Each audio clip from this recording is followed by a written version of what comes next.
हे की आदि अशकाल, हे की तीन आदि अशकाल हैं, क्योंकि हे की ये जो पहली शक्ल है ये हमेशा लफ्ज़ के शुरू में आती है।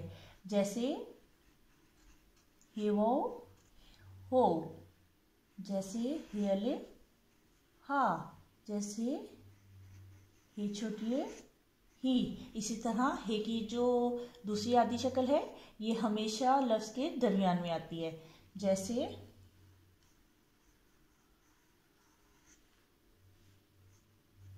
नहीं, जैसे बहुत, जैसे पहल। इसी तरह हे की जो ये तीसरी आदि शक्ल है ये हमेशा लफ्ज़ के आखिर में आती है। जैसे किस्सा, जैसे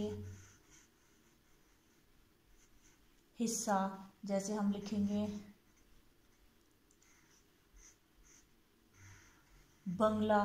तो ये जो है ये लफ्ज़ के आखिर में आई है।